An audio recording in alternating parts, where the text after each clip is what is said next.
Hi, I'm Kevin Briones, creator of Neon Black, and you're listening to True North Country Comics Podcast.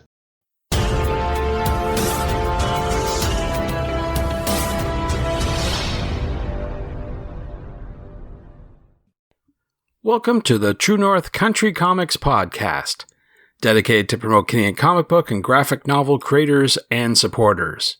I'm John Swinimer. If you want to drop me a line, you can contact me at john@truenorthcountrycomics.com.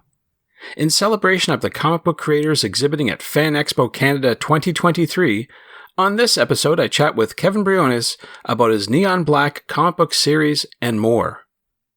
FAN EXPO Canada is the largest comic, sci-fi, horror, anime, and gaming event in Canada and the third largest pop culture event in North America.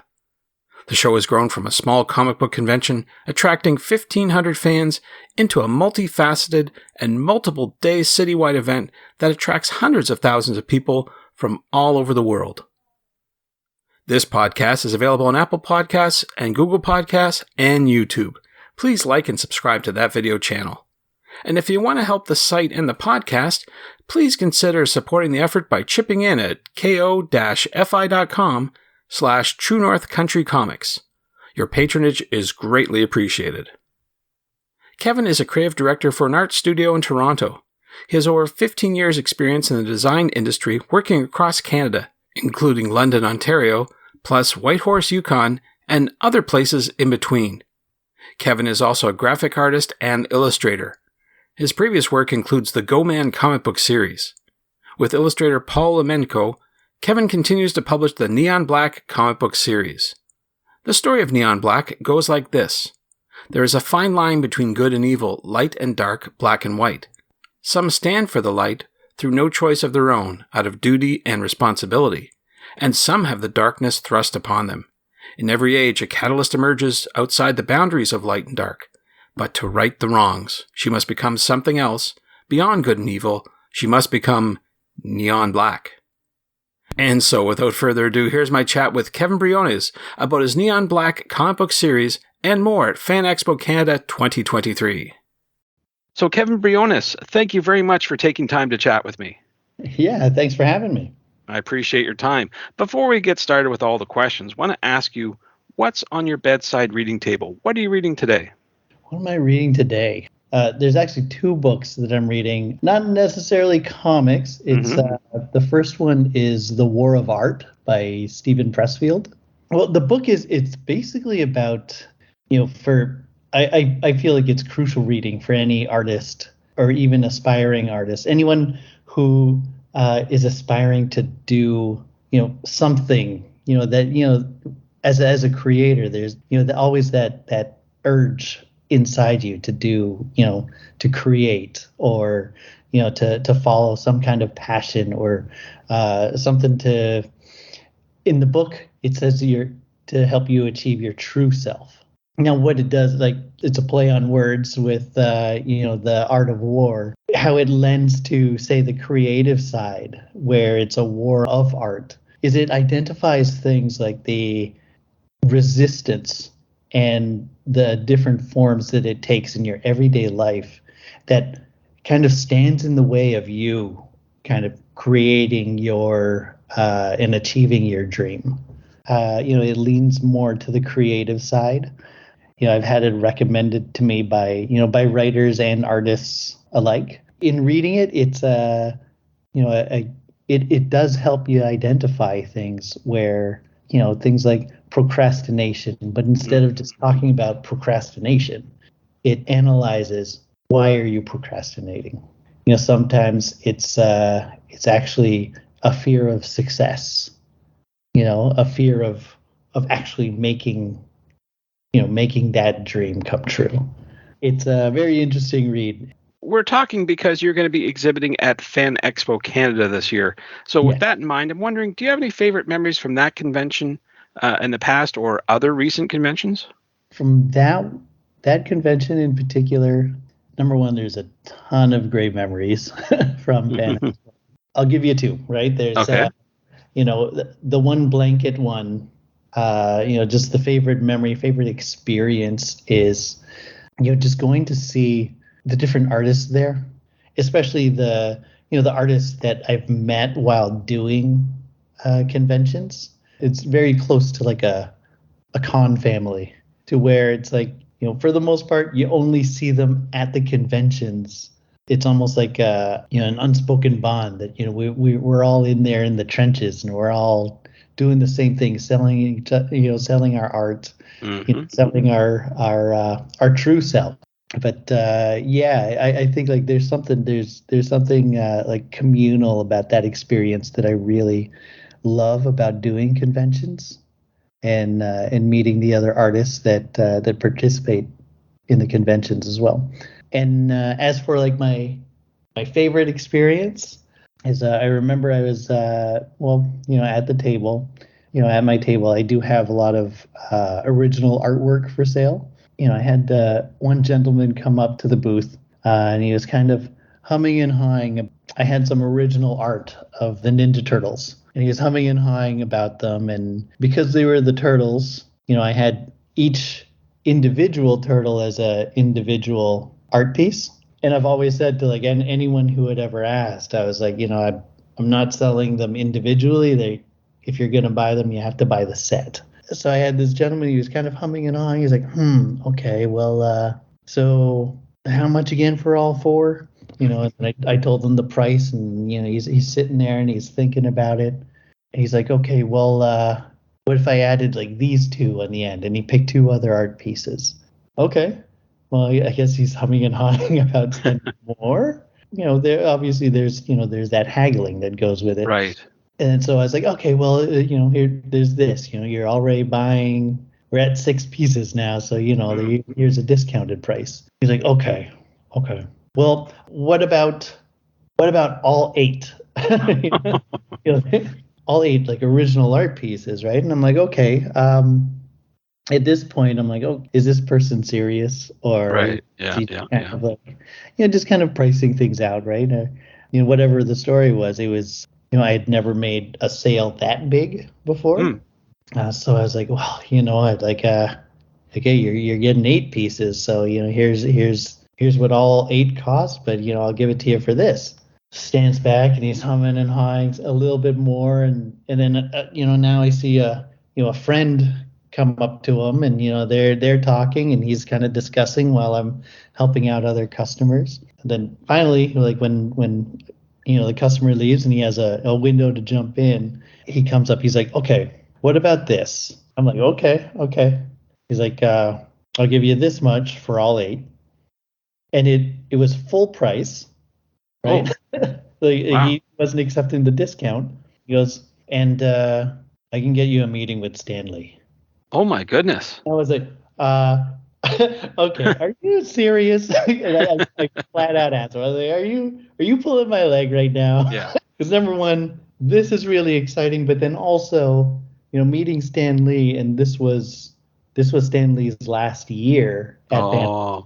I was like, I don't know how you're gonna do it, but it's getting really hard to kind of take things at face value right now. And he goes, oh no, and then he pulls out his lanyard, and he's Stan Lee's handler. Oh my goodness. I was like, okay, let's do that. Are you sure you don't want the discount? He's like, no. So, all right, so I'll take those, and then come by to the booth close to the show's end, and you can come by and meet him. And that's really neat. Oh, it was great. And then this is the first half of my favorite experience. Obviously the next part was actually meeting Stan Lee, to where I had a Captain America print. I still do. Yeah. I decided, I was like, I'm gonna bring that, right, just get him to sign it, because he's obviously a big inspiration to everyone, even me. So I see him there, and he's just kind of, he's doing autographs and everything. And then the handler got me just to kind of like wait in line, right? Obviously, not to interfere with anyone else's experience either. Right. I walk up to him. He just finished signing, and then the last customer walks away, and then he kind of looks up, and we make eye contact. And then I hear the handler, whisper in his ear. He's like, "This is the Ninja Turtles guy." Whoa. Oh, okay. They've been talking about me. Oh my. That's great. We talk a little bit more, and I hand him the Captain America poster that I have. He's like, "This is amazing." And then the handler whispers in his ear again. He's like, he would like you to sign it for him. He's like, he wants me to sign it? Oh, but then everyone will think that I made this. I'm okay with that. And then he signed it. Wow. He took a picture with me, and it was great. Wow, it's hard to top that. That's for sure. That's an amazing experience. Yeah. That's for sure.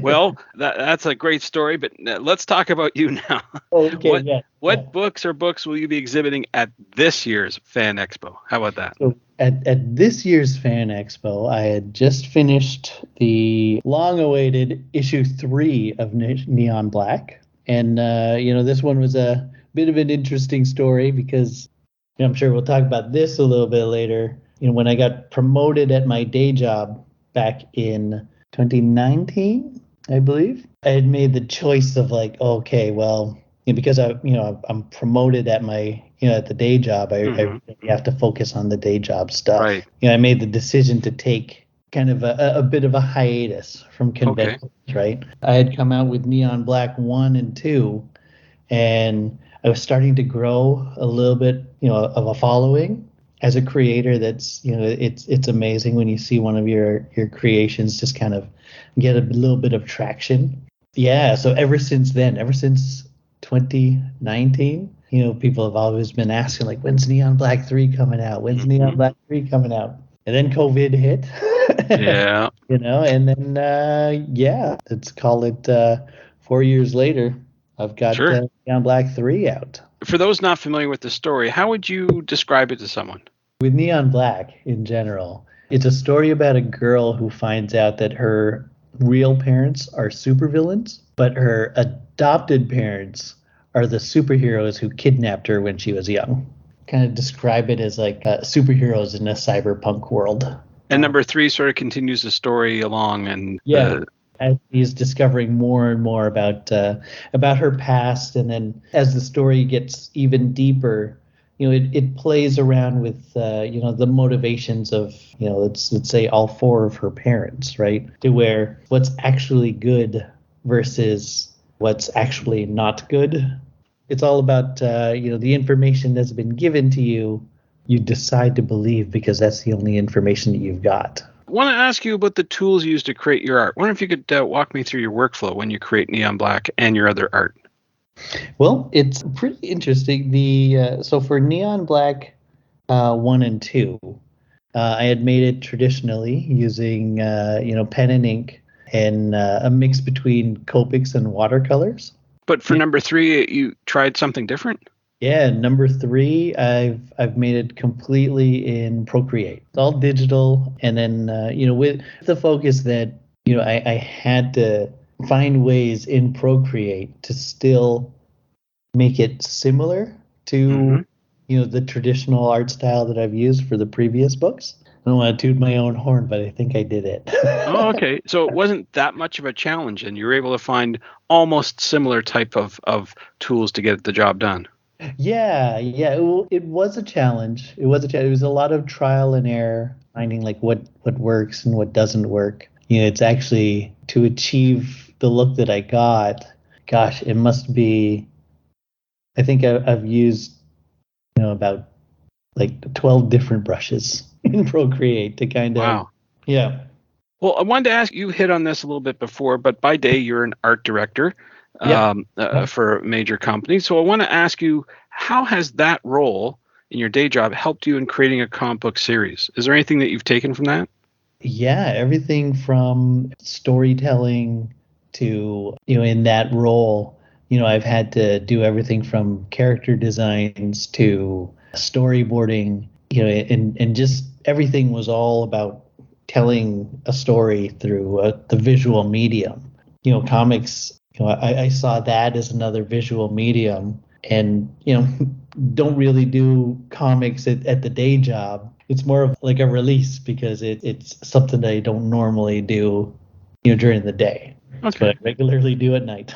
There you go. Now, we've talked about Neon Black. I'm wondering, do you have any other up-and-coming projects that you can talk about? I'm still working on The Go Man, which is, the comic book title that I had started out with when I first started doing conventions. And a little interesting story is that, the storyline for The Go Man is actually the backstory to Neon Black. Even in, the Neon Black issues, you'll see, a few visual cues that harken back to the Go Man comics that I've already made. Okay, neat. Yeah. Something to look forward to. There you go. Good. Well, here's a question I wanted to ask you. I know this is a little bit different, but I've been asking creators about the use of AI in comic book creation, and I wanted to get your take. Do you think that AI is helpful or harmful to comic book creation?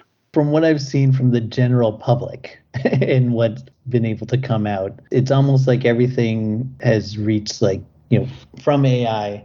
AI can only emulate what's been fed into it, to where, I feel like just the creator, from their own individual experiences and just human nature to innovate in general, I don't think AI would, at least with the tools that are available now, can actually innovate, if that makes sense.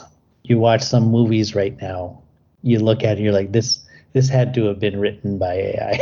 I feel like with AI, I've heard of people using AI to generate ideas, or to kind of develop concepts, or at least find inspiration, to where I feel like that's, I feel like when it's used as a tool, I guess, like it could be helpful there. But, as long as you can take that initial thing and actually make it into your own creation. Yeah, like I feel like, when I come across other creators, there's an aspect of everything that they create that, I can see as personal to that specific creator.